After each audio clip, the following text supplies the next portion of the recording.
Assalamualaikum warahmatullahi wabarakatuh.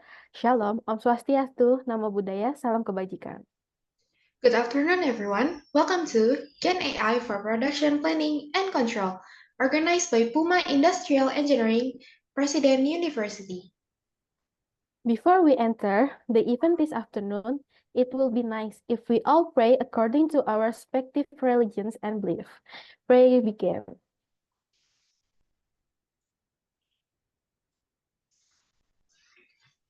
Prayer Safian. Okay then, let us introduce ourselves. My name is Ramiza, and my partner, Kalista, the two of us, who will be Master of Ceremony Public Lecture 2024. Next, as for the webinar, we take the theme Gen AI for Production Planning and Control. So, it is hoped that with this subject, we can better understand the material that has been presented. Well, allow us to introduce to all our friends the speaker for today event are Mr. Zaki Darmawan. Then, we remind everyone that at the end of this event, there will be an attendance link that will be distributed and must be filled out because we will make a certificate based on the attendance link. That's right, so don't forget to stay tuned to today's event and please turn on the camera and use the virtual background that has been provided and change the name format that has been determined. Okay, next. So that participant who have joined will be more excited. How about a tagline first? Oh, I'll start first. If I say Gen AI for production planning and control, you guys say advanced production planning with Gen AI technology. Minimal Okay, maybe one more time. If we say Gen AI for production planning and control, you guys answer advanced production planning with Gen AI technology. Okay, now let's say it together.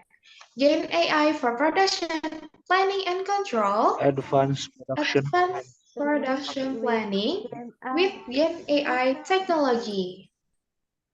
Okay, uh, we will sing our Indonesia anthem, national anthem, Indonesia Raya, which will be performed by MTDB. MTDB, time and place are welcome.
Thank you, MTDB.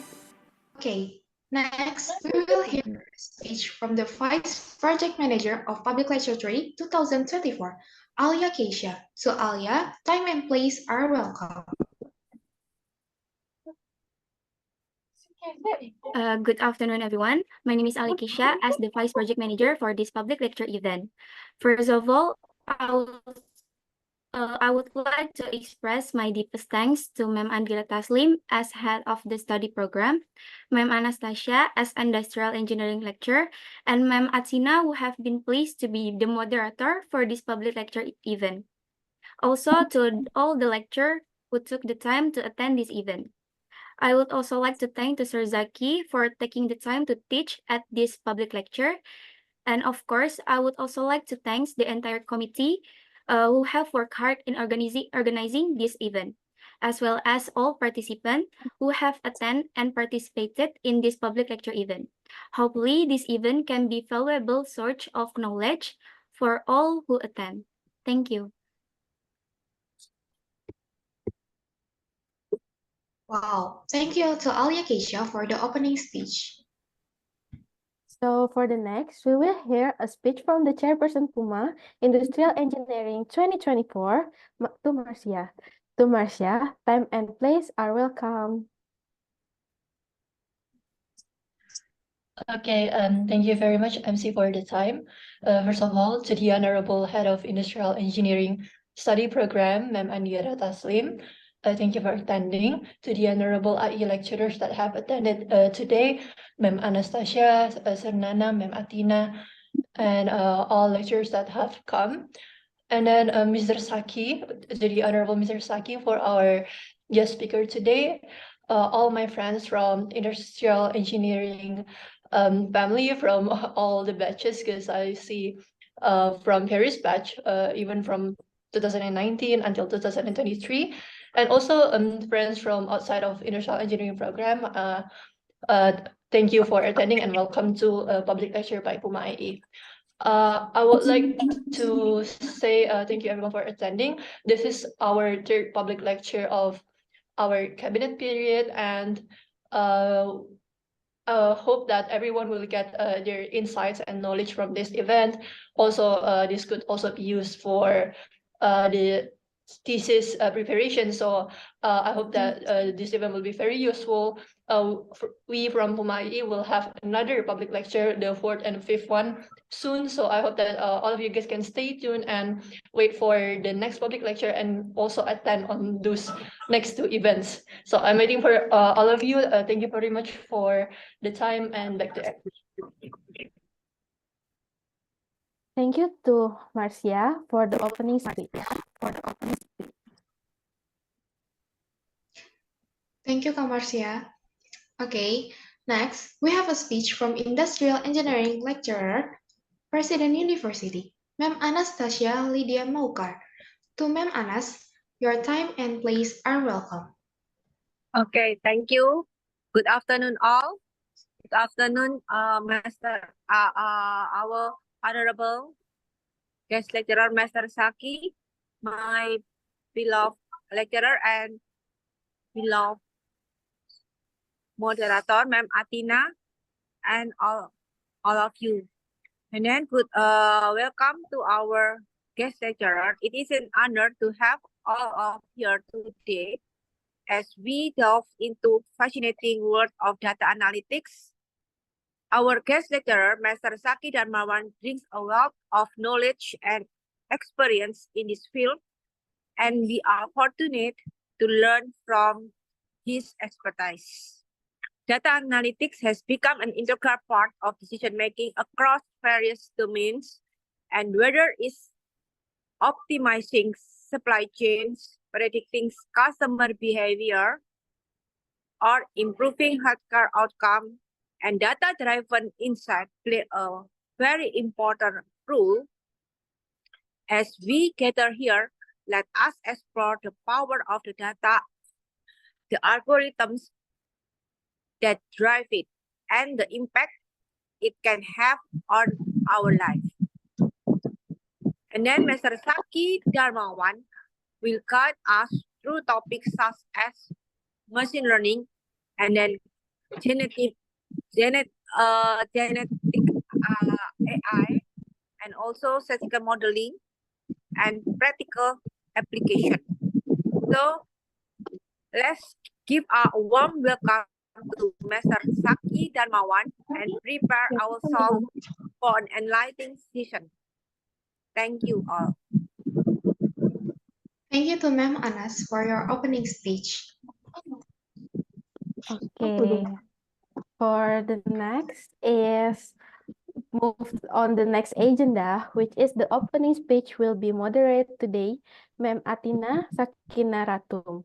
To Ma'am Atina, time and place are welcome. Okay, thank you for the MC. The opening from me would not be very long because then I will directly take over, from the MC, and we will start the webinar. But before that, I need to make sure first. Mr. Zaki, are you already here? Mr. Zaki already joined or not? Yes. Hello. Is he already Already, here? Mama.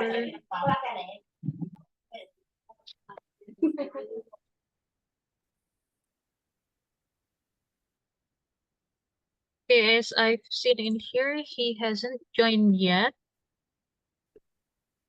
Maybe the committee can make sure again at what time he will join.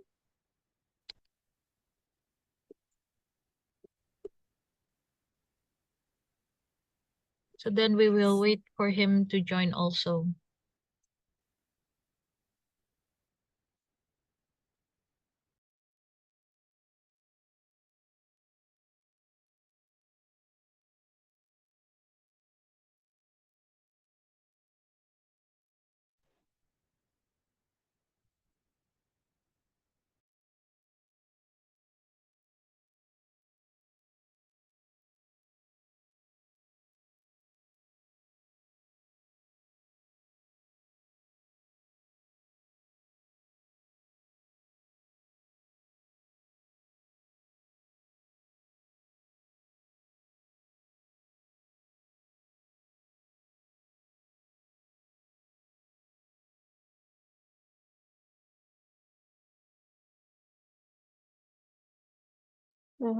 Ma'am Atina, maybe if we wait the speaker, we can read the CV first for the speaker. Yeah, I think it's better to wait first so then we can also directly. Do you know at what time he will join? We still asking, ma'am. Oh, okay.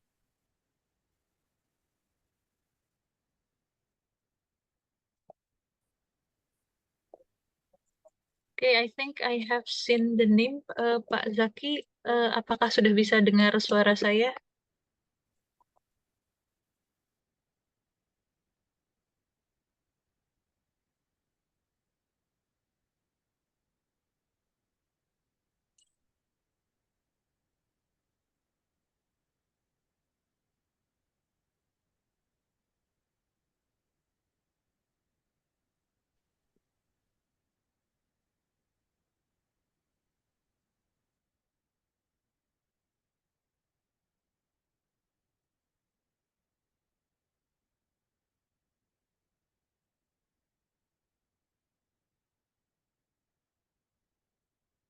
Okay, maybe as we wait for Pak Zaki to join and prepare for the presentation, I will start by reading his CV first.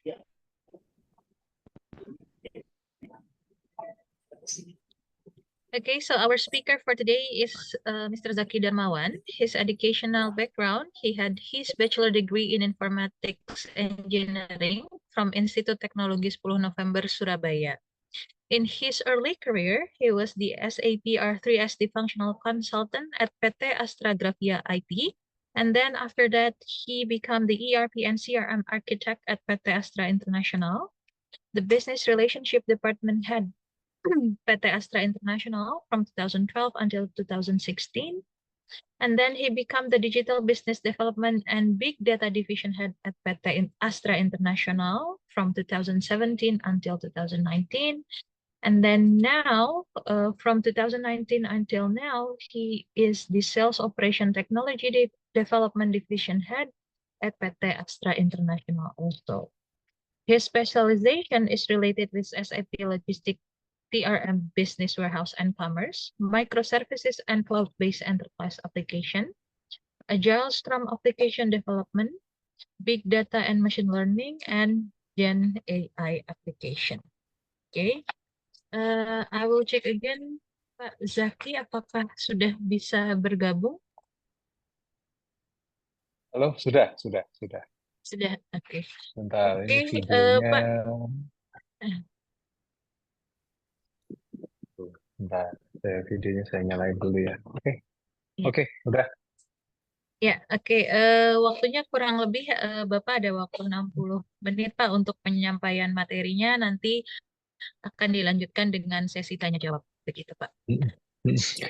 Ya. Share screen-nya akan dari Bapak atau dari panitia? Dari panitia aja nggak apa-apa. Oh, oke. Baik. Gus Ade tolong. Ya. Oke, silahkan Pak. Oke, selamat sore rekan-rekan semua, para mahasiswa dari Presiden University ya. Terima kasih atas kesempatan yang diberikan kepada saya. Ini terus terang ini satu kehormatan bahwa saya diminta untuk sharing tentang bagaimana Gen AI terutama itu digunakan di Astra Internasional. Saya mungkin akan start dengan background dulu ya, bahwa memang sejak tahun 2022 sebenarnya itu di kami itu di PT Astra Internasional itu mulai didorong untuk menggunakan generative AI, terutama sejak mungkin awal 2023, 2022 akhir lah.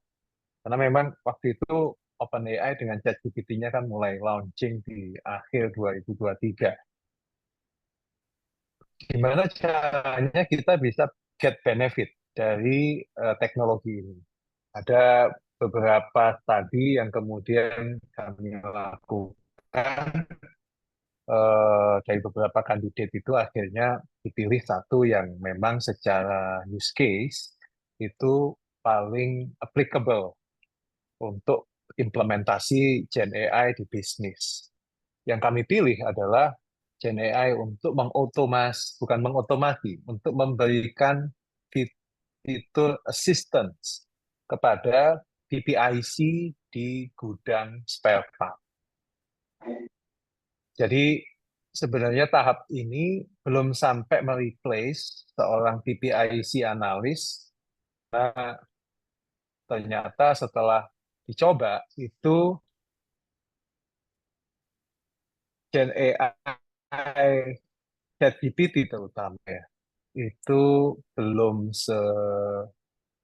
sebagus seperti yang digembar-gemborkan. Jadi kita udah coba beberapa hal memanfaatkan Gen AI ini, dan akhirnya kami sampai pada satu kesimpulan bahwa oke lah ini memang masih early phase, jadi maksimum yang kita bisa pakai itu sebatas untuk menjadi assistance bagi seorang PPIC analis untuk mengotomasi banyak hal pekerjaan dia sehingga jauh lebih cepat gitu dan jauh lebih efisien. Oke, saya mungkin akan start dengan slide pertama. Bisa dibantu panitia ya.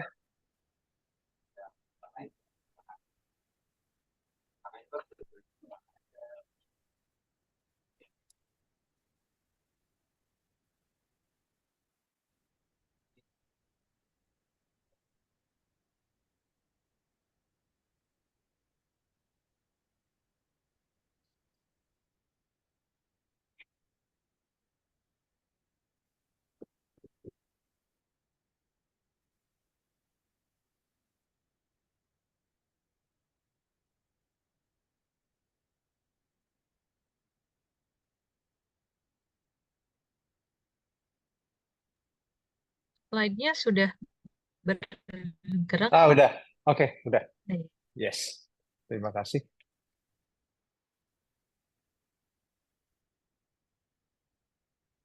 Oke, jadi mungkin rekan-rekan pasti udah nggak asing ya sama ChatGPT. Em, ya mungkin saya akan refresh ya sebentar gitu ya. Jadi ChatGPT ini kan sebenarnya adalah generative pre-transformer. Jadi next gen dari kalau sebelumnya itu adalah NLP. Bagaimana dia dengan apa namanya approach neural network processing itu dia bisa mengenerate teks, dia bisa mengenerate konten dari apa namanya pembelajaran yang dilakukan sebelumnya. Dia menghasilkan teks ataupun apa konten tadi eh, dalam bentuk yang lebih manusiawi gitu.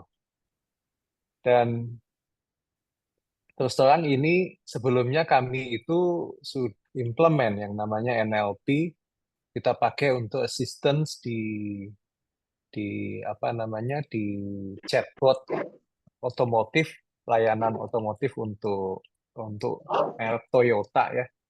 Jadi memang benar, jadi pain point utama dari NLP itu adalah kalau ada pertanyaan yang kita belum prepare jawabannya. Jadi NLP itu bagus sekali untuk menangkap apa namanya intention dari sebuah kalimat. Dari intention itu kemudian dia akan mencari kira-kira konteksnya apa dan jawabannya apa. Cuman pada saat mendesain chatbot gitu, semua tahap itu, semua condition itu ya harus disediain, harus di-define dari awal gitu. Kalau nggak ada, maka dia akan masuk di state yang tidak terdefinisi sehingga bingung apa namanya chatbotnya. Nah, ChatGPT ini punya kemampuan untuk dia bisa mencari sendiri konteksnya apa, meskipun kita nggak perlu mendefine semuanya. Yang penting kita udah kasih dia satu materi gitu yang dia pakai untuk belajar gitu. Jadi misalnya ada materi tentang produk katalog, kita upload, dia belajar produk katalog itu, kemudian dia bisa menjawab pertanyaan-pertanyaan yang berhubungan dengan materi yang kita kasih. Ya ini contohnya ya.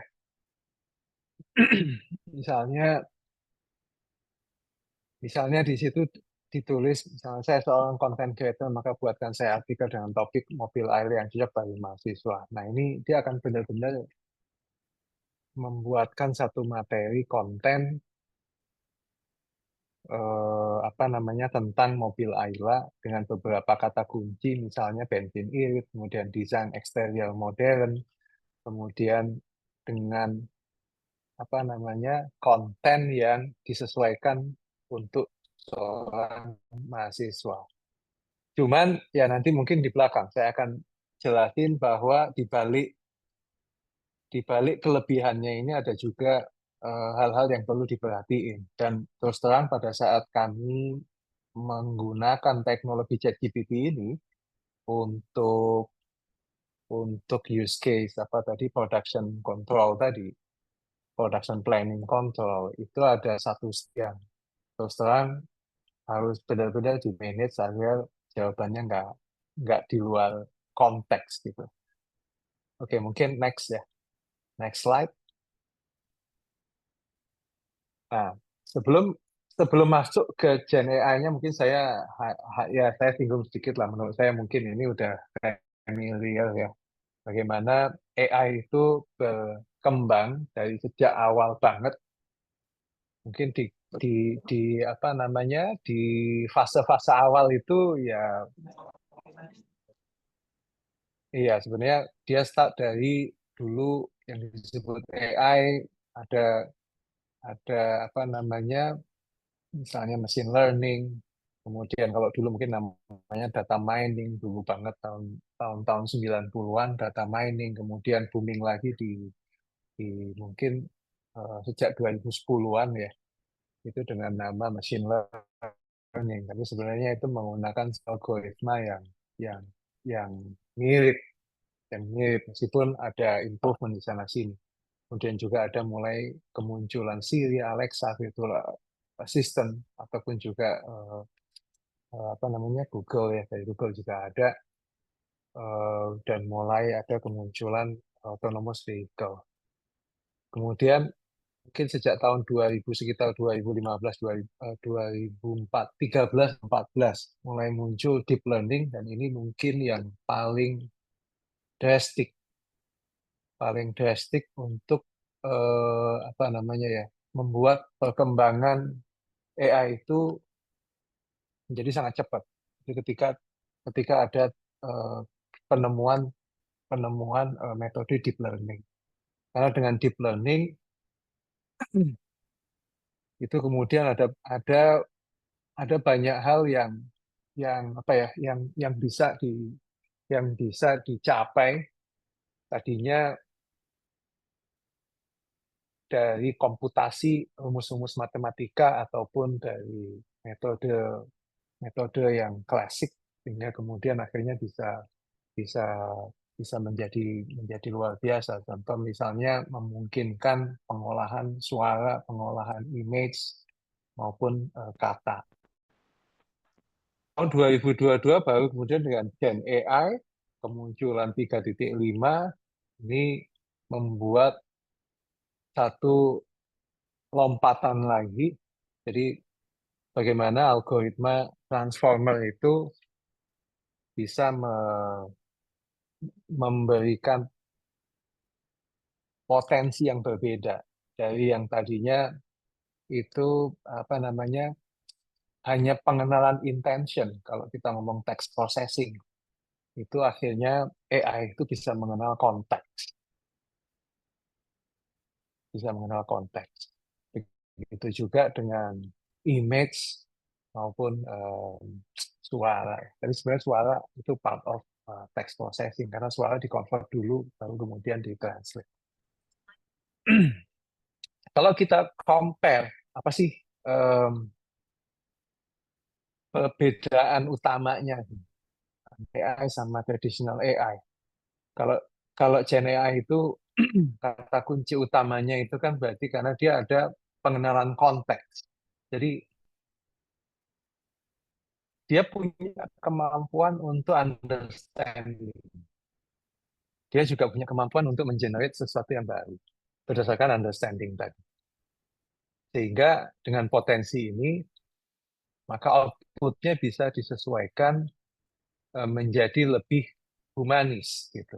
Jadi lebih humanis. Kalau yang sebelum-sebelumnya, misalnya machine learning, itu berkutat di satu use case yang memang harus sangat spesifik. Misalnya memprediksi angka, kemungkinan 1 dan 0, atau memprediksi satu nilai yang memang sudah spesifik, gitu ya.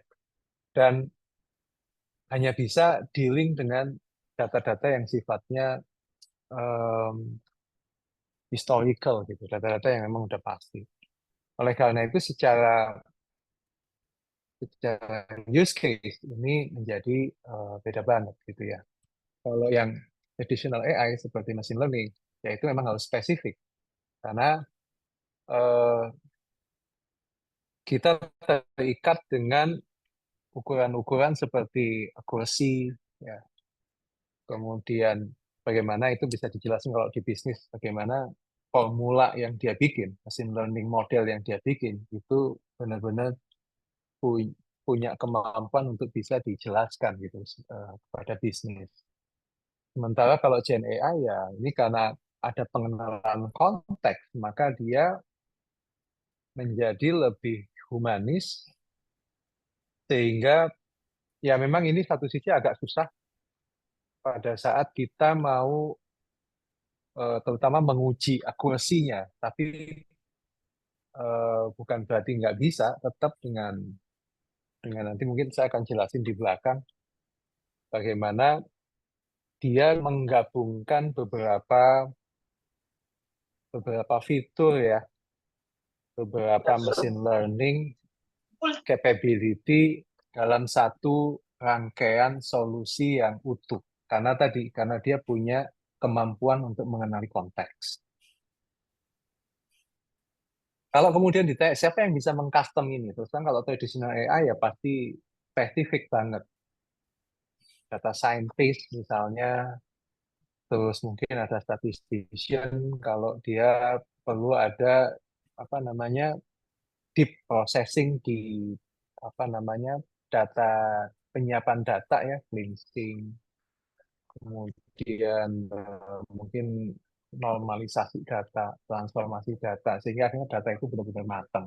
Maupun pada saat penerapan metode machine learning-nya sendiri. Tentu itu spesifik orang. Tapi kalau Gen AI sebenarnya secara expertise, siapa aja yang punya domain expert di topik yang mau dijadiin use case di Gen AI, maka mestinya domain expert itu cukup untuk membantu apa namanya AI engineer-nya untuk mengcustom Gen AI gitu. Jadi kalau misalnya Gen AI-nya ditujukan untuk seorang untuk menggantikan atau sekedar assistant seorang call center agent, ya berarti siapa yang punya domain expert di call center agent untuk topik yang spesifik itu, dia bisa menjadi narasumber untuk mentrain ya Gen AI-nya. Kalau dipakai misalnya untuk generate content, seorang content creator, ya berarti orang itulah yang dipakai sebagai domain expert. Jadi jauh lebih lebih luas, lebih applicable dan tidak tidak kekunci gitu ya ke satu kompetensi khusus seperti layaknya kalau traditional AI dengan machine learning. Oke, next slide. Saya nggak perlu lama-lama ya untuk yang di bagian sini. Dan ini kemudian yang ini adalah ini beberapa use case yang kita udah identify untuk penggunaan Gen AI ya. Jadi saya bagi menjadi 3 bagian besar. Yang pertama adalah yang sifatnya adalah online interaction. Bentuknya adalah conversation. Kemudian juga ada content generation. Dan yang ketiga itu yang paling susah, kompleks data sama insight generator. Kalau online interaction biasanya kami nantinya plan untuk pakai di public website navigation, terutama di website commerce-nya two wheelers ya, Honda. Kemudian juga untuk ngebantu service automation maupun secara internal untuk knowledge Q&A. Jadi untuk onboarding new employee maupun untuk provide knowledge repository buat para technician gitu. Di bagian content generation, nah ini terus terang ini yang mungkin paling powerful karena kami itu produce report banyak banget sebenarnya buat bisnis ya. Dan biasanya kesulitan terbesar itu adalah gimana memastikan setiap user itu punya understanding yang sama pada saat membaca report-report tersebut. Karena report yang bentuknya tabular ataupun report yang bentuknya graphical, tentu beda orang dia akan mempunyai interpretasi yang berbeda juga. Nah, dengan fitur document generation, maka sebenarnya report itu bisa disajikan dalam bentuk yang berbeda. Bentuk naratif yang memungkinkan poin-poin pentingnya pun sudah bisa di-highlight di situ. Gitu. Nah, document generation juga kami pakai misalnya Q&A itu dalam bentuk jawaban yang lebih naratif dan lebih komprehensif. Selain itu juga untuk marketing, digital marketing team, kita juga planning untuk membantu mereka dalam mengenerate konten. Karena kalau misalnya teman-teman perhatiin ya, sekarang itu misalnya kayak media-media yang ada, untuk berita yang sama itu kadang-kadang bisa di-generate 2-3 kali gitu. Dan itu kalau manual kan tentu takes time.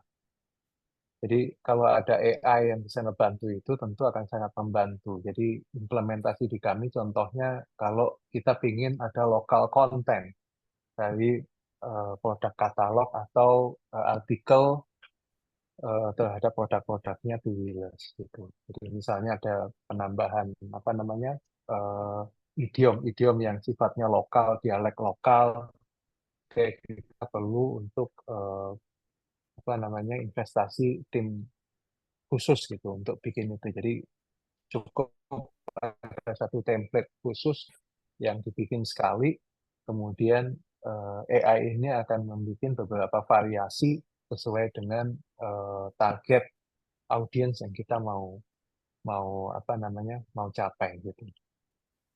Secara teknologi juga kita plan di apa namanya di proses internal kami sendiri di application development, yaitu gimana caranya terutama untuk mendeteksi adanya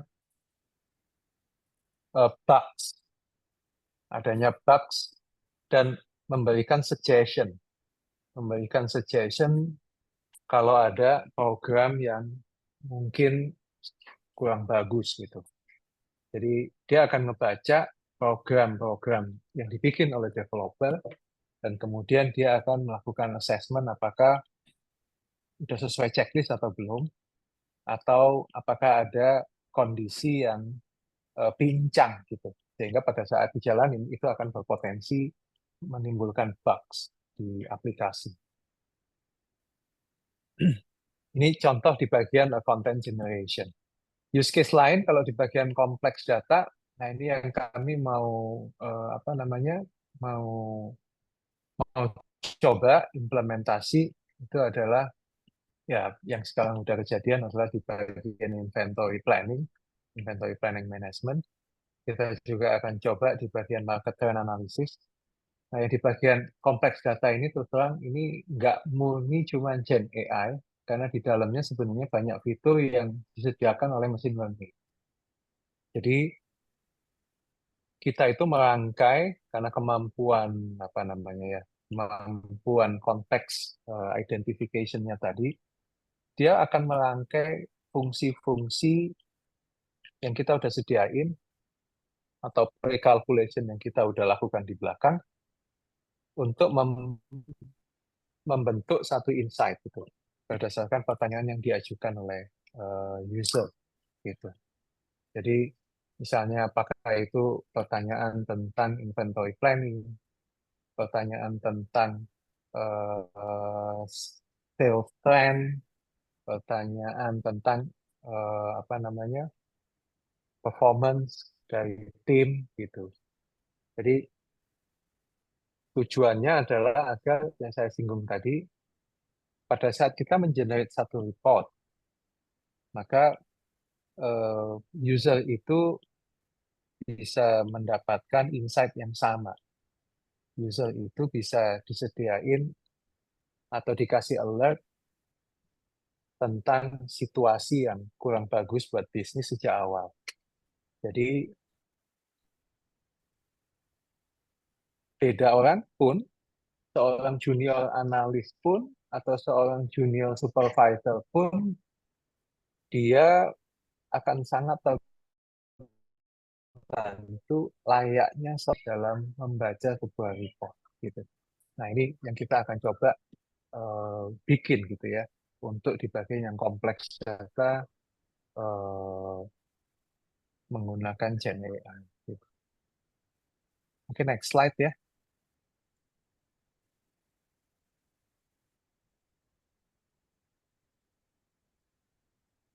Nah, ini.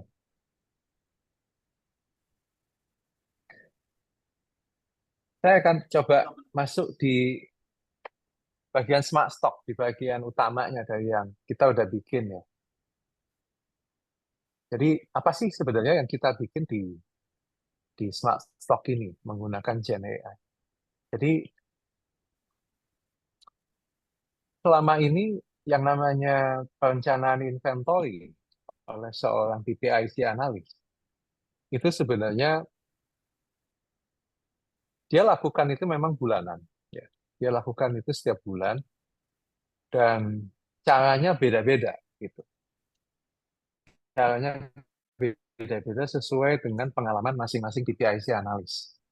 Ada yang sangat pintar, sangat ahli, ada yang yang biasa-biasa aja, ada yang masih junior karena ya karyawan bisa keluar masuk gitu. Nah, ini tentu nggak bagus buat perusahaan. Jadi meskipun sudah ada training dan lain sebagainya, tentu masih ada risiko karena salah planning, overstock atau understock situation gitu, sehingga secara bisnis itu tentu sangat merugikan gitu. Nah, tujuan utama dari implementasi smart stock ini sebenarnya adalah bagaimana kita bisa kasih early detection dulu. Early detection terhadap customer demand, early detection terhadap fluktuasi sales, maupun kasih kasih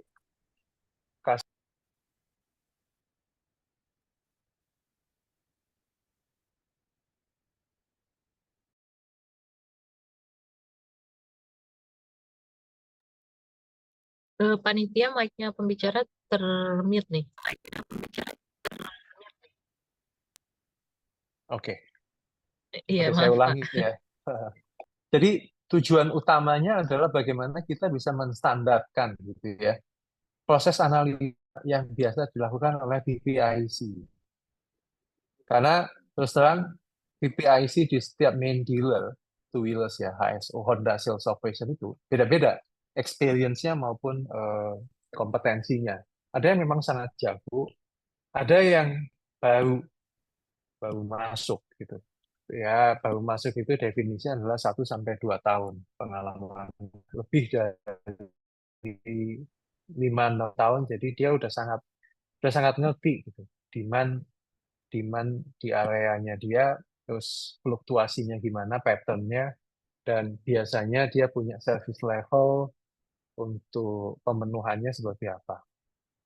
Nah, kalau kita bisa naikin quality analysis dari terutama yang junior tadi, sehingga setara dengan yang senior-senior tadi, tentu ini akan sangat membantu.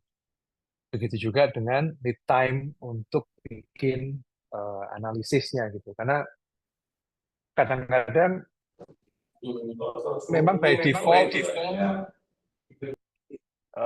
planning itu dilakukan sebulan sekali. Gitu. Tapi untuk situasi-situasi tertentu itu dia harus evaluasi harian, bahkan mingguan maupun harian, karena memang secara proses kita itu sediain mereka untuk bisa order nggak hanya bulanan, tapi juga bisa ada yang rush order, itu hari ini pesan, hari ini juga dikirim. Jadi analisanya dia memang harus bisa cepat gitu. Padahal selama ini karena manual prosesnya itu takes time gitu. Jadi ini adalah latar belakang. Terus seperti apa sih yang kami lakukan? Mungkin next slide.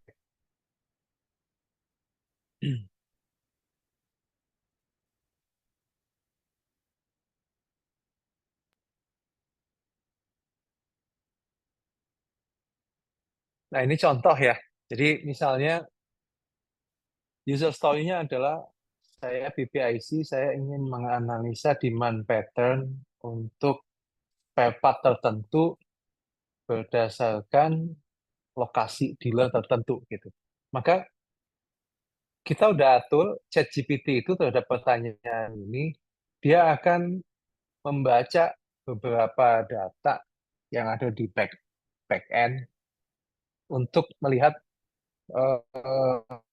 spesifik terhadap part tersebut gitu ya. Itu total pesanannya berapa, penjualan bersih sebelumnya berapa gitu. Kemudian perbedaannya berapa di tiap lokasi dealer gitu.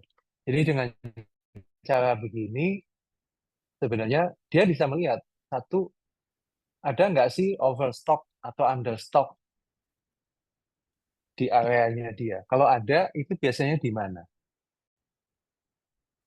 Apa informasi tersebut dapat dia gunakan untuk apakah dia bisa decide apakah dia harus order balik atau dia hanya perlu untuk mentransfer stok saja dari pindahin stok dari gudang ini ke gudang yang lain. Dan ini karena dilakukan cukup dengan WA saja, tentu yang kayak gini ini jadi sangat sangat cepat. Dia bisa lakuin kapanpun dan dimanapun. Gitu. Ya. Terus yang kedua, kita juga udah atur agar cara sistem itu memberikan, again ya, dengan kemampuan ChatGPT, memberikan jawaban atau explanation itu dalam bahasa yang gampang dimengerti oleh end users gitu. Jadi informasinya tetap detail, tapi tetap gampang dimengerti, terutama di compare dengan kalau misalnya dia harus membaca report. Membaca reportnya tentu akan sangat susah karena reportnya lebih dari satu untuk bisa memberikan summary seperti ini gitu. Nah, ini adalah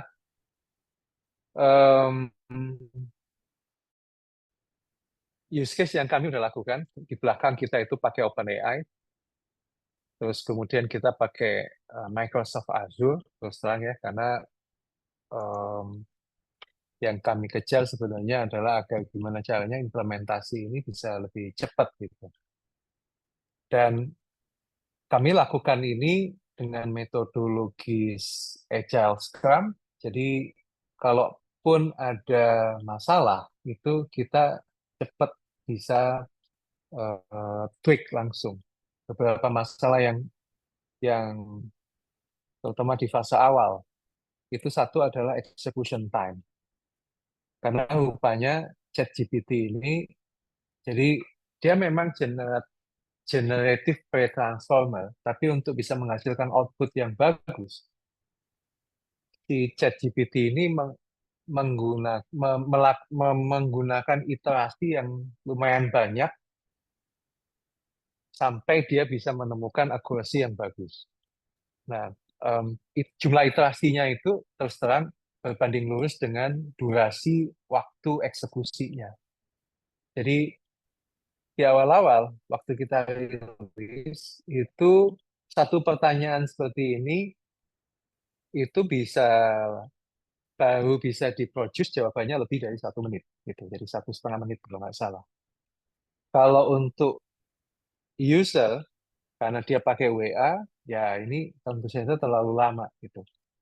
Tapi dengan serangkaian apa namanya improvement yang kami udah lakukan itu akhirnya kita sekarang bisa mengenerate jawabannya akurat itu kira-kira 10 detik, 10 second gitu.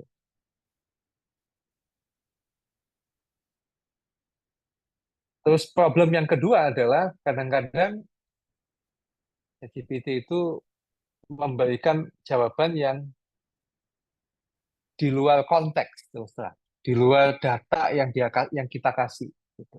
Nah ini kami sebutnya halusinasi. Jadi ketika data yang dimasukin itu semakin banyak dan kemudian pertanyaannya makin variatif, rupanya ChatGPT ini terlalu kreatif ngasih jawaban sehingga jawabannya menyesatkan. Jadi kami sebut ini sebagai halusinasi. Nah ini juga mengharuskan kami untuk melakukan melakukan improvement yang effortnya nggak kecil gitu karena ya tadi berarti karena dia kenal konteks tadi tetap bahwa kita sebagai apa namanya sistem provider itu tetap harus bisa ngatur gimana caranya si ChatGPT ini bisa ngasih jawaban yang akurat gitu karena kalau nggak usernya nanti jadi nggak mau pakai gitu karena ya percuma tanya tapi akurasinya nggak ada atau ditanya tapi jawabannya nggak konsisten gitu. Mungkin next slide ya. Nah, Ini adalah roadmap. Jadi di MVP 1 kami itu sebenarnya cuma fokus dulu di exploratory analysis. Kenapa exploratory analysis? Sebenarnya penyebab utamanya adalah karena terus terang kita belum yakin banget dengan kemampuan ChatGPT untuk ngasih jawaban. Jadi saya masih ingat pada saat itu simple aja, kita kasih data ke ChatGPT, kita train dia dengan beberapa prompt, terus kemudian kita tes ke user. Coba usernya kasih pertanyaan-pertanyaan seputar data-data yang kita kasih. Dan seringkali jawabannya itu di luar data yang kita kasih. Gitu. Meskipun konteksnya sih benar, cuman dia ngasih jawaban-jawaban yang karena ini spesifik angka, karena ngomongin tren, ngomongin apa namanya declining pattern atau kenaikan penjualan, terus kemudian apa namanya keterpenuhan dari order gitu ya, service apa namanya service fulfillment rate. Berarti itu kan spesifik. Jadi kita selalu bisa compare angka yang dia hasilkan dengan hitungan kita kalau dilakukan secara manual gitu pakai report. Dan seringkali karena angka yang dilakukan itu masih salah, jadi kita fokusnya banyak di situ gitu. Gimana mulai mengenal bagaimana cara kerjanya OpenAI ini, ChatGPT ini dalam memahami pertanyaan dan memberikan jawaban.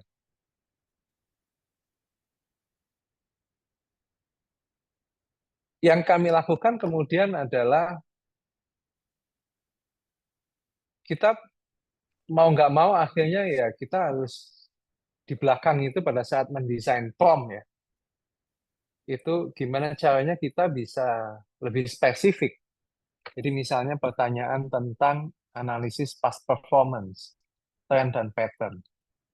Itu kita pada saat ada pertanyaan seperti itu, ada beberapa kata kunci yang kita mintakan ke user agar dia nggak terlalu general gitu. Jadi dia mesti specify ini untuk parts yang mana atau material group ya atau spare part group yang mana gitu. Terus ini spesifik untuk periode kapan dan seterusnya gitu. Jadi dengan cara begini sebenarnya kita itu berusaha untuk membatasi peluang si ChatGPT itu untuk ngasih jawaban yang salah gitu. Di tahap kedua ini masih exploratory analysis, tapi kita mulai memperkaya kemampuan dia untuk mengenali pertanyaan yang berbeda, gitu ya. Jadi kalau yang pertama itu benar-benar cuma dari data yang nggak terlalu susah, nggak kompleks. Yang kedua itu mulai variatif, datanya jauh lebih banyak, datanya juga bermacam-macam, sehingga kita jadi kenal gitu bagaimana terhadap data yang bermacam-macam itu kita bisa bantu mendesain prompt yang memungkinkan ChatGPT itu bisa mengenali jawabannya dengan lebih cepat gitu. Baru pada saat tahap ketiga nanti, sekarang kebetulan udah masuk tahap ketiga ya, Advanced Exploratory Analysis, kita akan mulai masuk di yang jauh lebih kompleks hari ini. Jadi porsi machine learning-nya akan jauh lebih banyak sebelum nanti kita akan masuk di prescriptive analysis. Mungkin next slide ya. Nah, ini adalah lesson learned sebenarnya dari satu use case implementasi Gen AI yang kami udah lakukan gitu ya. Jadi kami coba bikin satu implementasi use case Gen AI ini dalam framework product management, product development management gitu. Jadi karena terus terang use case-nya kan banyak, jadi bagaimana caranya apa yang kami udah lakukan itu di Smart Stock itu bisa kita replicate untuk use case Gen AI yang lain gitu. Jadi kunci pertama adalah satu di project definition. Terus terang pada saat Smart Stock itu kita melakukan iterasi yang banyak sekali atau sering kali, frekuensinya sangat banyak dengan user, dengan business user, terutama pada saat penentuan scope, penentuan fitur yang paling penting buat mereka, dan bagaimana user itu akan berinteraksi dengan ChatGPT. Karena seringkali apa yang menurut kita udah oke, ternyata buat users itu nggak ada artinya gitu. Atau menurut user ada artinya, sangat valuable, tapi ternyata buat kita nggak terpikirkan gitu. Terus yang kedua adalah data collection dan preparation. Karena mostly ya use case di bisnis itu kita menggunakan real data. Jadi bukan data-data yang sifatnya sifatnya sintetik, data-data yang ya in general gitu. Enggak, tapi kita benar-benar menggunakan bisnis data, menggunakan transaksi data, menggunakan customer interaction data, menggunakan performance data. Jadi kalau ingin hasilnya akurat, tentu ini harus dipikirkan benar. Karena komputasi yang besar yang dibutuhkan untuk mengenerate insight tersebut, kemudian data sumber yang bermacam-macam, sehingga kadang-kadang ada perbedaan format, perbedaan value, sehingga perlu ada transformasi data sebelumnya dan seterusnya gitu. Itu akan sangat berpengaruh terhadap akurasi dari output dari ChatGPT gitu. Nomor 3, ini adalah model selection, terutama kalau kita memanfaatkan machine learning untuk beberapa fitur, misalnya untuk prediksi, untuk deteksi tren, untuk klasifikasi, misalnya untuk menentukan jawaban ya dan tidak, misalnya ya, atau misalnya untuk hal-hal lain yang sifatnya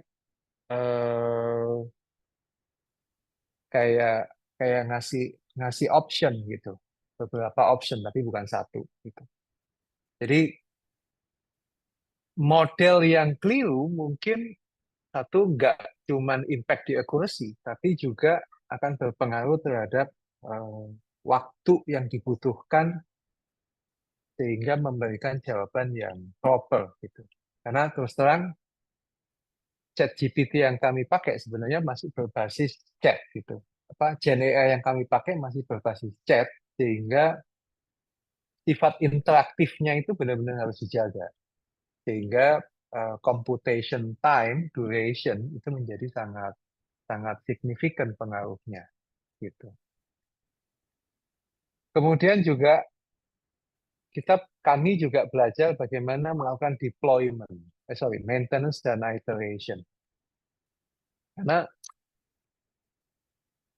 dengan tambahan-tambahan data ini ternyata sangat berpengaruh terhadap accuracy, terutama kalau machine learning yang kami pakai itu analisa prediction yang kami pakai itu adalah sifatnya seasonal gitu. Jadi sifatnya time series data gitu. Jadi nggak hanya terhadap keyword yang dipakai. Karena kalau dipakainya untuk internal sebenarnya kita bisa atur pertanyaannya mestinya pakai kata-kata yang kayak gimana gitu. Tapi challenge utamanya sebenarnya kalau untuk penggunaan internal itu adalah bagaimana model yang kamu pakai itu adaptif terhadap data-data yang dipakai gitu dengan perkembangan bisnis yang ada. Kemudian di fase deployment ini juga ini juga jadi penting. Kenapa? Karena Gen AI ini memang dia agak unik ya. Jadi biasanya kami itu kalau bikin aplikasi eh, itu berada di satu environment yang menyatu gitu. Tapi dengan Gen AI ini kita harus membagi komputasi itu di di banyak teknologi gitu, di banyak teknologi provider. Sehingga mau nggak mau ini kalau deployment-nya nggak benar, itu bisa nggak sinkron dan aplikasinya menjadi sangat jelek gitu. Di bagian evaluation dan testing, nah ini yang paling susah adalah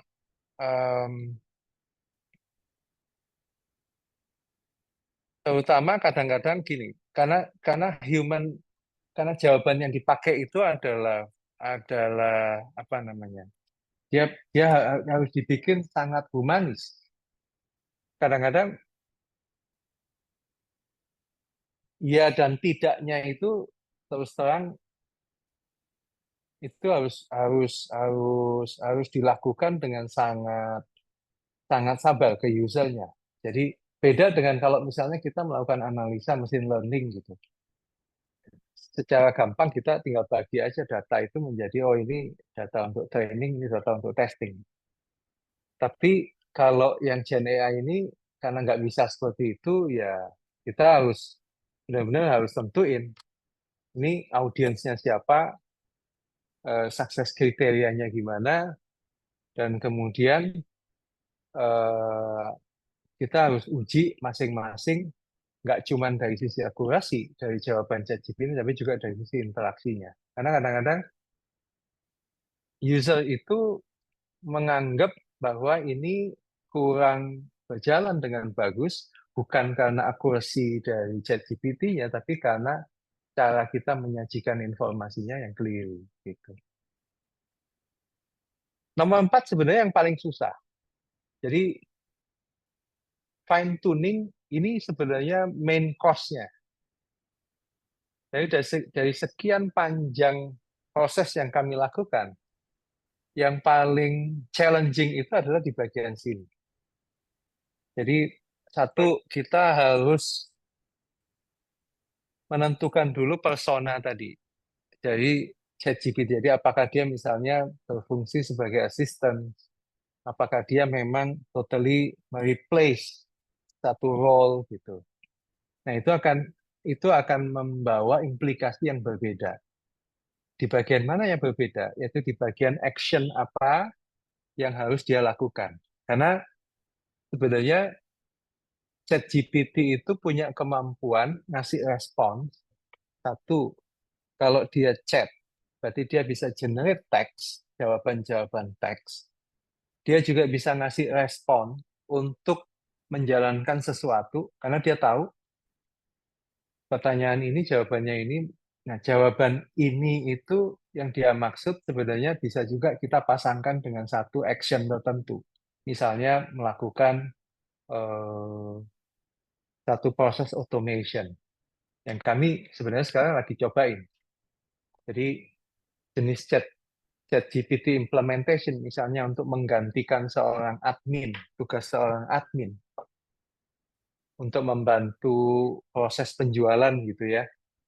Jadi mulai key in dokumen pertama, kemudian melakukan validasi terhadap isi dokumennya. Jadi misalnya kita pesanan kendaraan, pembelian mobil baru, mulai key in dokumen pertama, jadi scanning, kemudian key in masuk ke sistem, kemudian melakukan cek bahwa semua data yang di key-in tadi udah benar, udah valid, kemudian ngecek apa namanya hasil pada saat data tersebut disubmit ke beberapa party, misalnya ke leasing company, ke pihak ketiga kalau dia ada trade-in, dan melakukan tindakan seandainya data tersebut ternyata tidak bisa diproses. Nah, ini ada certain action yang dia harus lakukan, gitu. Persona tadi akan mempengaruhi desain dari action-action apa yang seharusnya dilakukan oleh si Gen AI gitu. Fine tuning proses biasanya ya tadi, yang pertama tentu tujuannya adalah gimana untuk mengatasi masalah performance. Karena kalau dia bentuknya adalah chat, berarti harus ada interaksi. Kalau ada interaksi, berarti eksekusi komputasinya harus cepat. Kalau komputasinya harus cepat, kalau dia misalnya cuman jalanin machine learning, itu gampang karena kita bisa tuning, kita bisa atur infrastruktur sistemnya dan seterusnya. Tapi begitu masuk di ChatGPT, nah ini yang agak susah. Karena ChatGPT-nya sendiri, ChatGPT engine-nya sendiri, sebenarnya kan dia itu black box. Black box yang udah di-train sedemikian rupa, tergantung yang kita pakai ya. Misalnya pakai OpenAI, atau pakai Llama, atau pakai punya Google misalnya. Nah, itu akan beda gitu approach-nya. Jadi, kesulitan utama yang kami lakukan, yang kami alami itu adalah pada saat mentuning ChatGPT engine-nya. Di bagian prompt engineering, nah terus terang prompt engineering ini sebenarnya kalau gampang dibayangkan itu adalah bagaimana mentranslate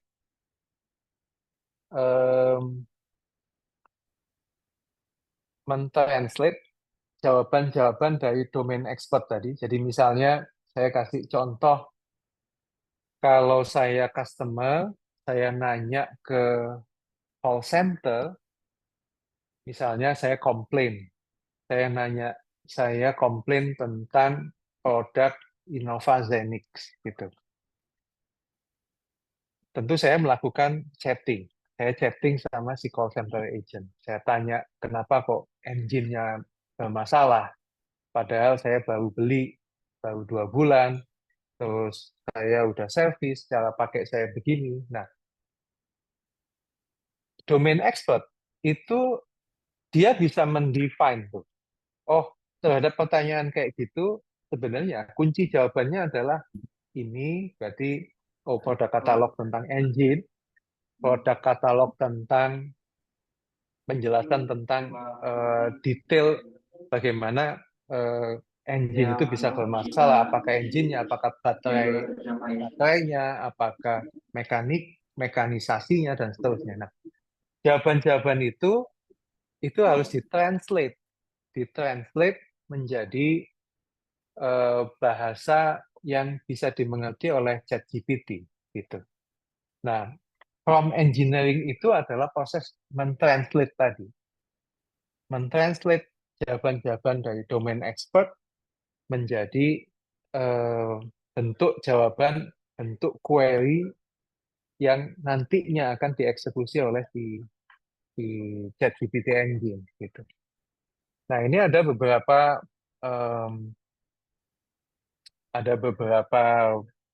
hal yang kita udah lakukan gitu ya. Ada prompt design, zero, pure short learning, embedding, fine tuning, dan seterusnya. Gitu. Kemudian juga kita ada hyperparameter optimization dan iterative refinement. Nah, ini biasanya gimana caranya kita bisa men-tweak agar proses iterasi itu nggak banyak. Karena meskipun prompt engineering-nya udah benar, tapi pada saat eksekusi si ChatGPT itu bisa lama juga gitu.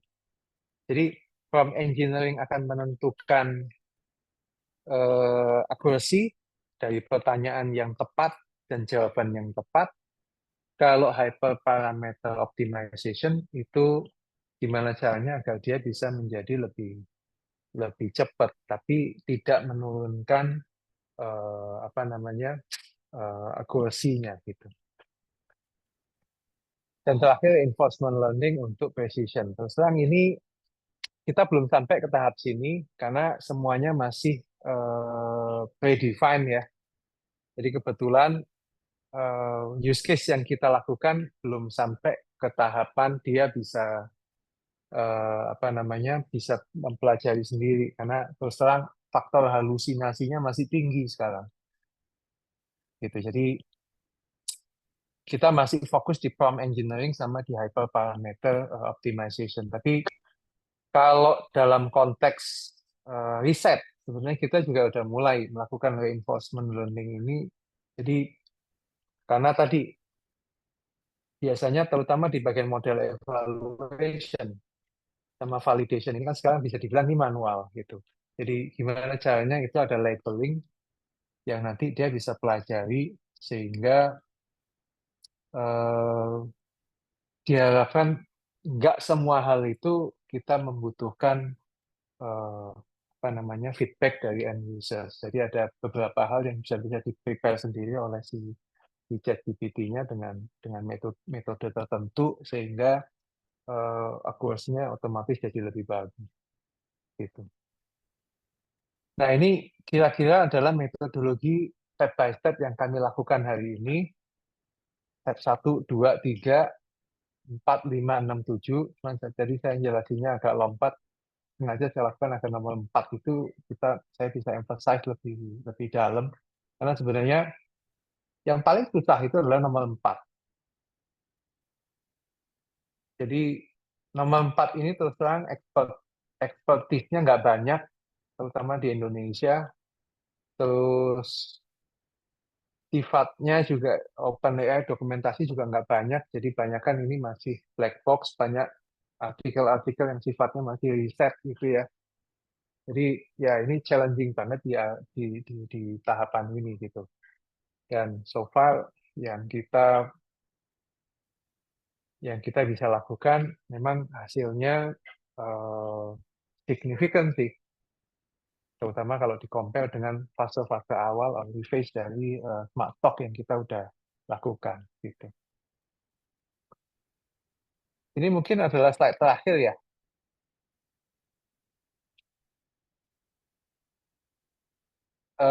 Mungkin kalau nanti ada diskusi yang lebih simple ya, silakan aja ditanya. Saya ngerti ini agak susah kalau secara teknis. Karena kalau cuman ngomongin use case, ini begini sebenarnya bisa dicoba sendiri ya. Karena ChatGPT saya yakin udah sangat familiar. Jangan-jangan setiap kali kita belajar mempelajari satu topik sebenarnya udah pakai. Tapi yang saya ingin sampaikan sebenarnya adalah begini. Emang di luaran itu digembal-gembolkan ChatGPT itu potensinya luar biasa. Tapi sebenarnya in real condition, terutama di bisnis gitu ya, penggunaannya terus terang nggak gampang. Satu, karena sifat black box-nya tadi. Yang kedua, rupanya dia halusinasinya masih tinggi gitu. Padahal kalau di bisnis kan kita nggak bisa sifatnya kayak riset. Ya udah yang penting keluar output. Yang penting dia bisa ngeluarin jawaban-jawaban dari pertanyaan yang kita bikin gitu. Tapi pasti bisnis ya nuntut ada akurasi. Itu kalau insight yang dibikin ya insight yang benar gitu. Karena once itu keluar output yang nggak benar ya pasti mereka nggak akan mau. Jadi masalah terbesar menurut saya sooner or later kalau masih early phase siapapun yang mau implementasi ini pasti akan berhadapan dengan kesulitan yang sama dengan yang kami alami gitu.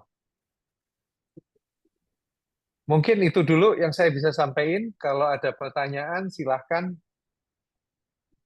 Oke, saya take over. Terima kasih Pak Zaki buat Ya. kuliah tahunya. Saya take over Mem Atina, soalnya ada kelas berikutnya. Ya, Ada ya, kelas ya, ya. malam. Oke, kita Oke. akan lanjutkan Ya, dengan sesi tanya jawab, question and answer. ya, ya. Boleh dituliskan di chat atau boleh angkat tangan. Raise your hand, please.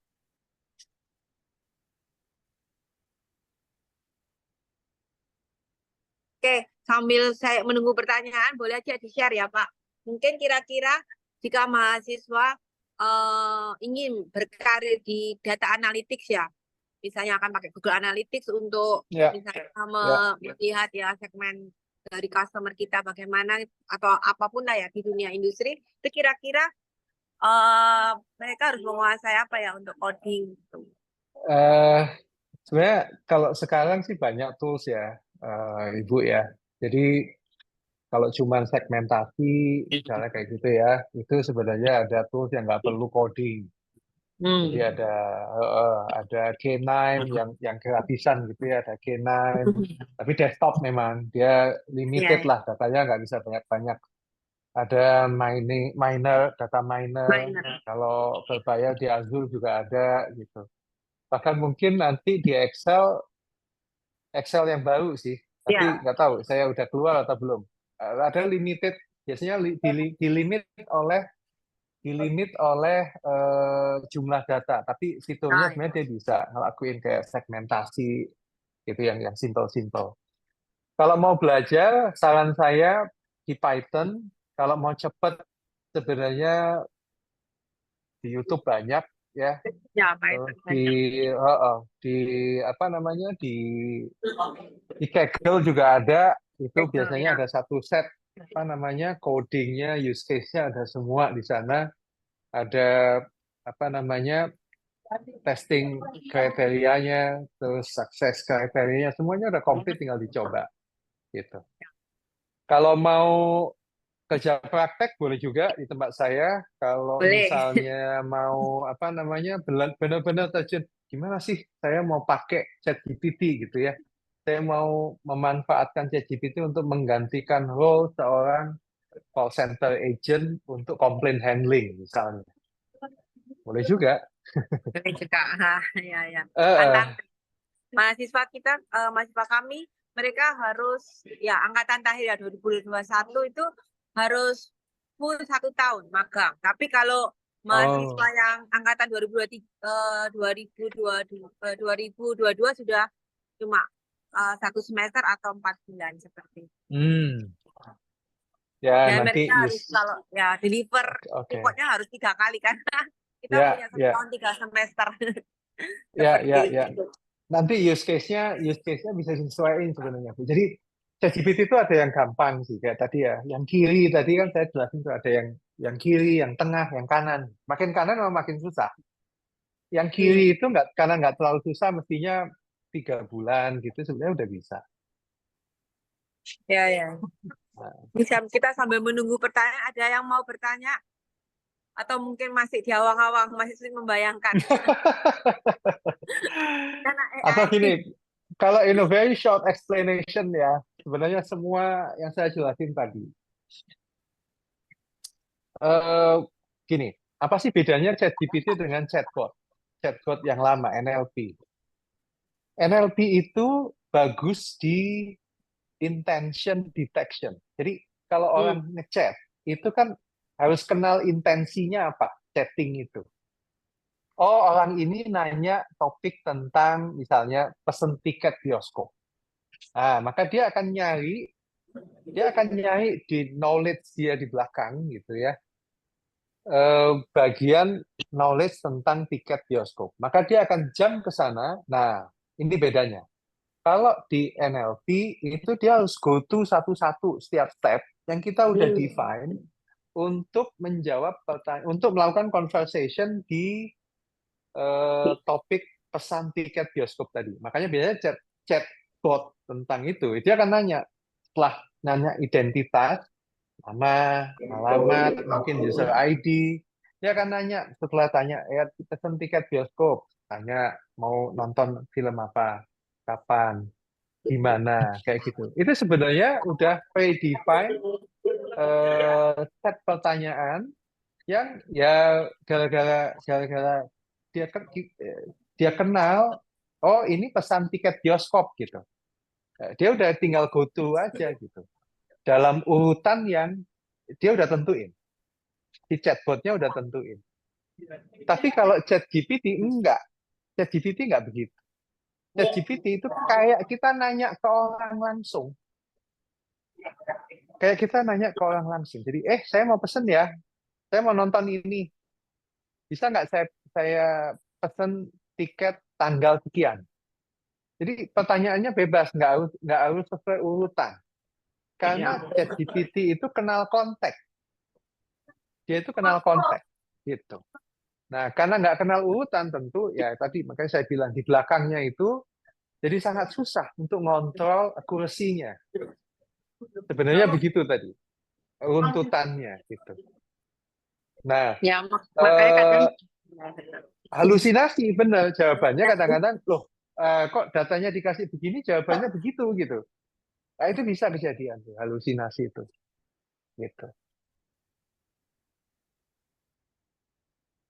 Ya gampangannya kayak gitulah. Ya kalau tadi di belakang itu ya itu karena saya jelasin sebenarnya karena dia kenal konteks, dia bisa nyari pertanyaan ini jawabannya ini.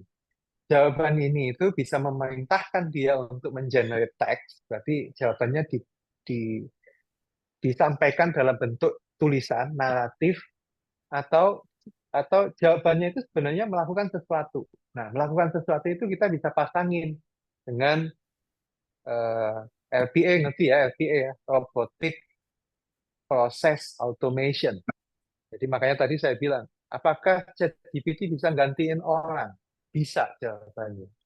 Kalau task yang digantiin itu sifatnya repetitif, berulang, dan nggak susah, nggak pakai mikir. Itu hari ini udah bisa. Kenapa? Karena ChatGPT responsnya itu bisa mengeksekusi satu fitur. Satu fitur itu bisa satu RPA, bisa satu fungsi, bisa satu apa gitu. Jadi terus terang kalau ini berhasil kami terapkan, memang sih akan ada pengurangan tenaga kerja. Bad news-nya itu. ini nggak ada yang tanya, saya tanya aja Pak. Untuk proyek tersebut ya, yang tadi itu, kan pasti kan HSO tuh besar, kan punya cabang seluruh Indonesia. Pasti datanya dalam 1 bulan bisa ribuan mungkin ya, atau mungkin jutaan. Nah, itu kemampuan ya karena pakai Microsoft Azure ya kali ya, makanya bisa menghandle data seperti itu. Betul.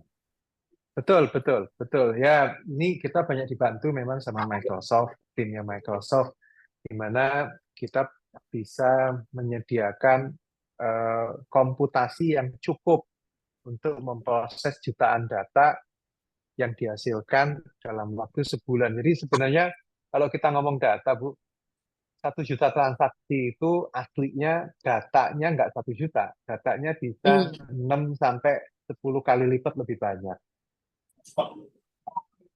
Luar Gitu. biasa. Nomor 1 kan Honda seluruh Indonesia. Kalau motor iya, dia 5 kali lebih besar daripada penjualan four wheelers. Betul. Ya, makanya datanya bisa dibayangkan. Betul. Untuk proyek tersebut berapa lama? Untuk sebenarnya nggak lama sih, Bu. Karena gini, kalau untuk big data biasa ya, big data analitik biasa pakai machine learning segala macam, kita kan udah start dari lama ya, dari 7 tahun yang lalu. Kalau itu sih nggak ada isu. Nah, yang lama itu di ChatGPT itu sebenarnya gimana kita handling ChatGPT engine-nya tadi, Bu. Karena terus terang, ya tadi dokumentasinya nggak banyak, expertise yang bisa ditanya itu meskipun itu level prinsipal sekalipun kayak Microsoft, Google gitu ya, atau Facebook, nggak banyak juga. Jadi ya kebanyakan dari riset sih, kita dari artikel-artikel riset di internet terus dicoba, jadi eksplorasinya tinggi makanya jadi lama. Ya. Lama Jadi sekali. masih Betul. tantangan, berarti bisa dilakukan eksplorasi lebih dalam, riset lagi. Betul. Makanya kalau teman-teman mahasiswa mau KP kuliah kerja praktek ya, itu challenge-nya masih sangat luas di sini. Opportunity-nya masih sangat besar. Ya. Menarik karena memang AI, machine learning, apa itu kan masa depan kita. Ya, betul sekali. Ya, tapi memang membutuhkan kemampuan computing juga dan coding ya. Tapi coding sekarang kan gampang. Ya. Banyak kan buka Iya. itu ada Panda itu segala macam kan ada itu. Nah, betul. Ada website-nya kalau nggak salah, misalnya kita itu sebenarnya bisa nanya ke ChatGPT ya, saya ingin coding begini, maka sintaksnya gimana gitu. Kalau nggak salah ada sih, Iya ya ada banyak Eh, banyak. banyak, betul. Ya. Seperti data visualization pakai R kan R juga banyak juga codingnya di. Iya, ya betul. Bagaimana ini? Ada lagi pertanyaan? Ini sudah jam 17.06. Jika ini tidak ada pertanyaan, nggak, ini ada satu Bu, ada satu. ada. Oh, ada Berhubung, satu. Sorry. berhubung Nih. sedang panas isu, betul. Hubungan dengan cyber security ini, apakah ChatGPT menjamin keamanan mengenai data yang kita share ke dalam chat? Nah, ini cyber security. Ya, Ini bagaimana, ya. Pak? Apakah Betul. aman? Nah, gini,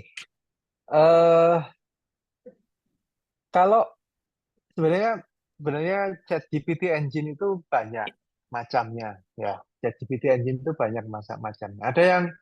Ada yang cloud based, jadi yang disediakan oleh Azure, itu dia pakai OpenAI, disediakan oleh Google Gemini, itu cloud based. Atau ada juga yang sebenarnya dia nggak cloud sebenarnya. Jadi diinstal di satu server itu punya kita sebenarnya. Itu contoh yang di Hugging Face namanya. Nah, yang nggak cloud ini itu udah pasti datanya harus kita sendiri yang ngamanin. Kita sendiri yang ngamanin karena instalasinya kan ada di premisnya kita. Premisnya berarti kalau Astra, premisnya Astra. Kalau misalnya Sinarmas bikin, ya premisnya Sinarmas gitu. Terlepas dia taruh ChatGPT engine-nya di cloud atau di servernya dia yang ada di misalnya di BSD gitu ya. Nah, jadi kalau yang dia pilih adalah engine yang nggak cloud, itu berarti datanya pasti diamanin sendiri. Aman nggak? Ya tergantung dia bisa ngamanin atau nggak. Tapi datanya nggak otomatis ditaruh di sana, di mana di ChatGPT engine yang ada di cloud gitu. Nah, gimana kalau ChatGPT engine yang ada di cloud? Kalau layanannya adalah layanan yang berbayar, itu pasti datanya pun udah di-secure sebenarnya. Atau bisa di-secure. Karena di-secure atau enggak, ya itu tergantung yang punya data sih memang. Cuman data itu tidak di dalam ChatGPT engine. Enggak. Jadi makanya tadi selalu saya bilang, ChatGPT engine itu black box. Dia itu udah ada pre-train transformasi data. Jadi generatif kan singkatannya generative pre-transformer gitu. Pre-train transformer. Generative pre-train. Jadi dia udah kenal kata-kata, kalimat-kalimat yang biasa kita pakai untuk conversation. Makanya ada yang bilang 7 billion, ada yang bilang 70 billion. Itu sebenarnya seberapa banyak kata yang dia kenal. Nah, knowledge itu ada di dalam ChatGPT engine-nya. Ada di dalam ChatGPT engine. Tapi knowledge pembelajaran yang kita lakukan itu nggak di dalam engine tadi. Itu disimpan di luar. Makanya kalau implementasi ChatGPT itu wajib kita punya yang namanya vector database. Vector database itu untuk menyimpan knowledge yang kita masukkan ke dalam ChatGPT engine. Jadi ChatGPT engine dia kenal kata-kata, dia kenal kalimat, dia kenal konteks conversation, tapi pakai knowledge yang mana? Knowledge-nya itu ada di dalam vector database. Vector database itu disimpan di luar. di luar black box ChatGPT engine tadi. Jadi kalau ditanya, aman nggak Pak? Sebenarnya bisa diamankan. Asal memang yang punya, memang ya dia mengamankan data tersebut. Tapi kalau dia nggak mengamankan data tersebut, ya sama aja gitu. Ya,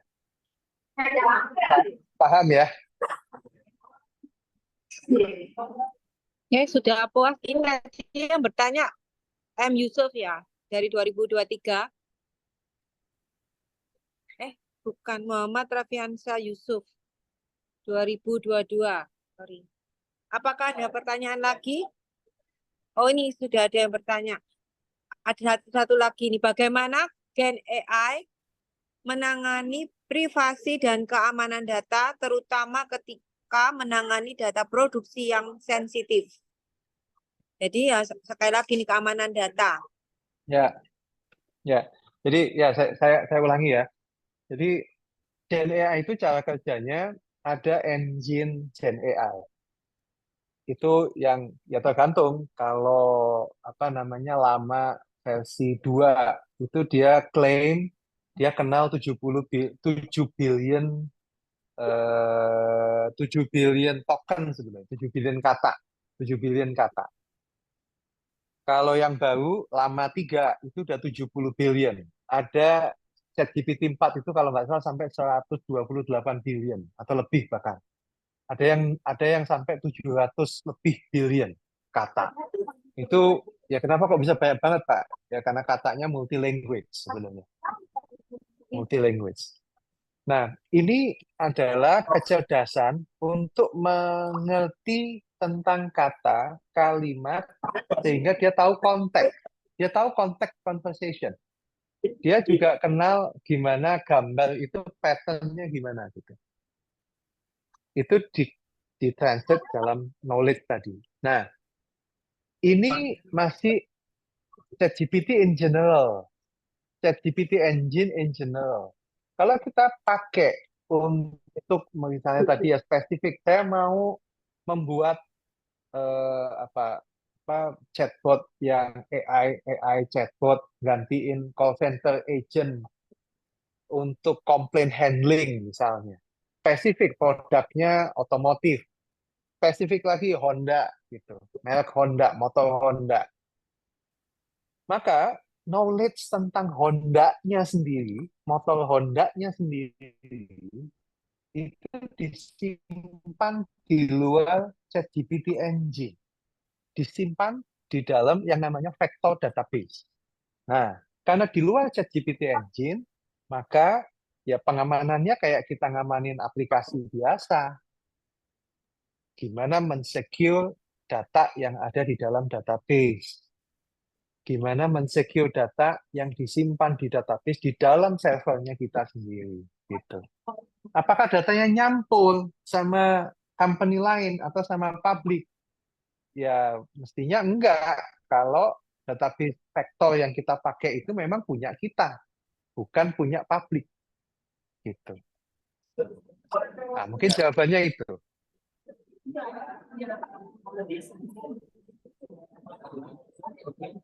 Ada pertanyaan lagi? Oh, ada yang bertanya lagi, Pak. Satu lagi pertanyaan.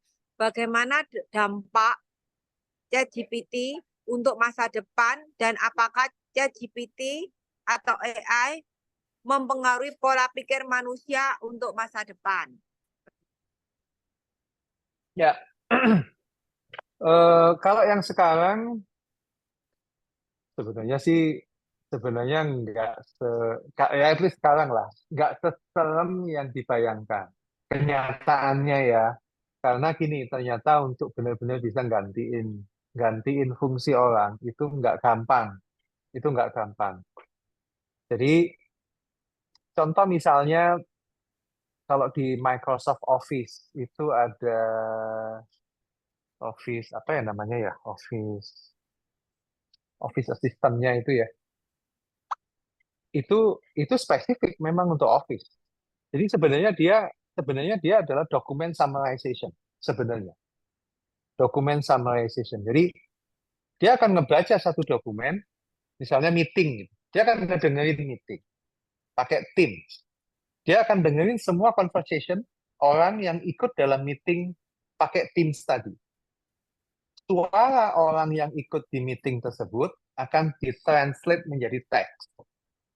Teks tadi sama dia akan dibikin summary-nya. Teks tadi akan dibikin summary-nya. Summary tersebut dia akan simpan sebagai knowledge di dalam vector database tadi. Nah, kalau kayak gini implikasinya, maka apa sih buat kita ke depan? Otomatis kerjaan-kerjaan yang sifatnya repetitif, kerjaan-kerjaan yang sebenarnya nggak butuh critical thinking yang dalam gitu ya, yang ya tugasnya memang jenis kerjaan yang berulang, yang gampang diganti sama mesin gitu. Nah, itu pasti akan pertama kali akan digantiin. Secara teknis itu mungkin soalnya. Memungkinkan untuk diganti oleh teknologi ini. Gitu. Apakah akan mempengaruhi pola pikir? Nah, ini agak susah dijawab. Kenapa? Karena gini, ya sekarang kalau misalnya kayak yang baru-baru ya, terutama yang di bagian image processing, nggak cuma image processing. ChatGPT itu kan bisa selain summarization, text summarization, dia kan juga bisa generate text.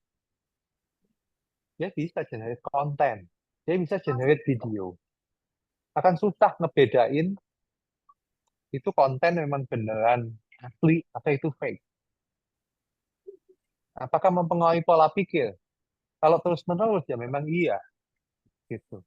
Terus-menerus memang iya. Kalau pola pikir yang dimaksud ya. Jadi ya ini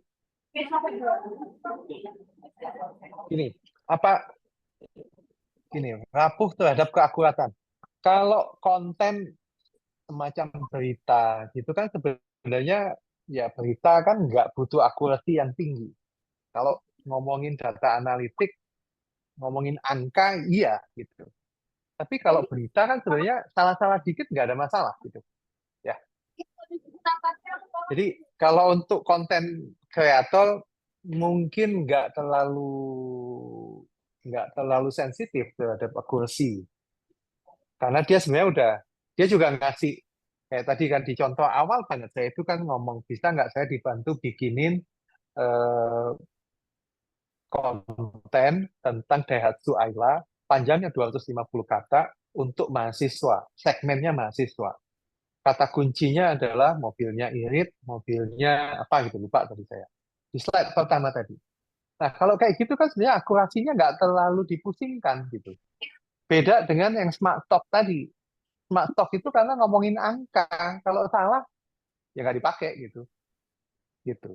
Jadi ya beda use case sih, beda use case jadi ya akan beda treatmentnya. Kira-kira jawab nggak ya? Ya, ya sudah ada. Ini sudah terakhir karena nanti jam 17.30 ada kuliah kelas Oke. malam. Saya akhiri ya, saya akhiri saja ya Pak ya.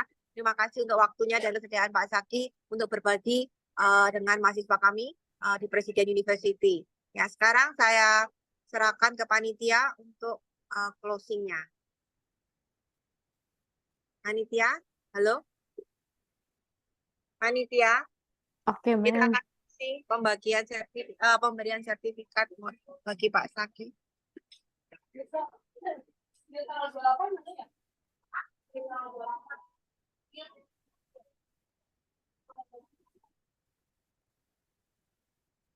Oke.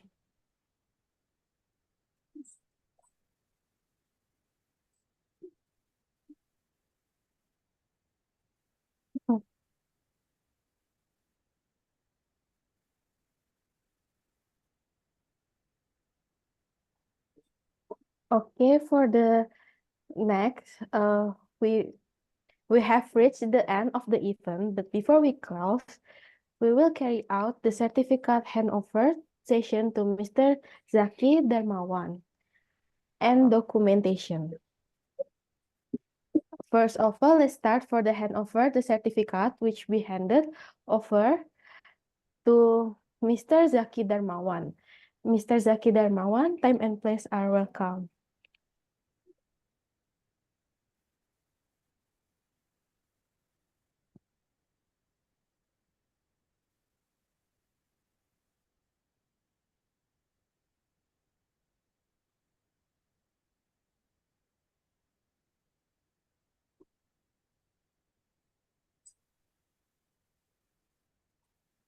Okay, already?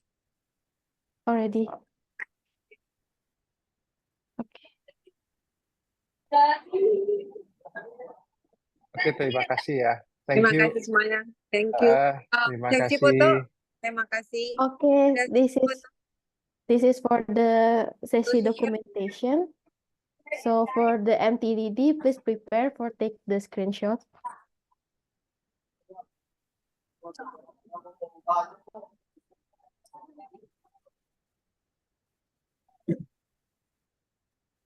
We will start for the first slide in a count of 1, 2, 3.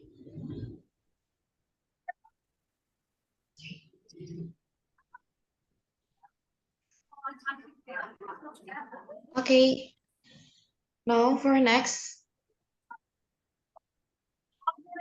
Wait, before we start for the documentation, please turn on your camera.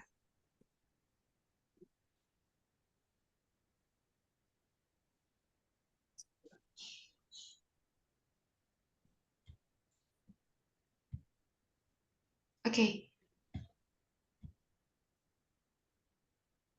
Okay, now we start for the first slide in the count of 1, 2, 3.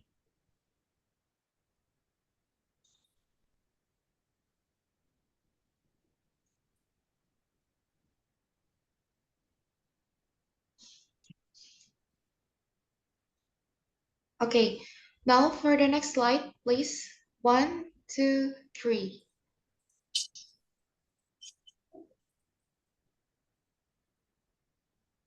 Okay, third slide. 1, 2, 3.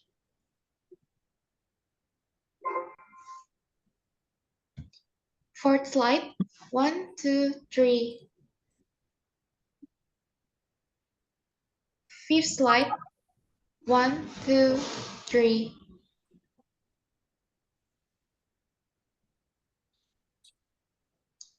Okay, thank you all. Thank you. So, well, it doesn't feel like the public lecture has been running for 120 minutes. Once again, we would like to thank to our speaker, Mr. Zaki Darmawan, the lecturer who attended today's public lecture, and do not forget all the participants who have attended and joined Public Lecture 2024 this time. Hopefully, this event can provide benefit and new insight to all of us, which will certainly be useful in our future life. Before we end the event today, it would be nice if we pray. Pray according to each belief. Pray begin.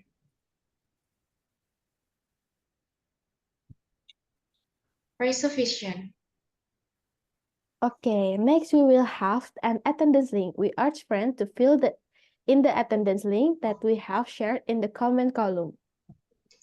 Thank you, friends who have filled the attendance link, and thank you for taking the time to attend and enliven the event this afternoon.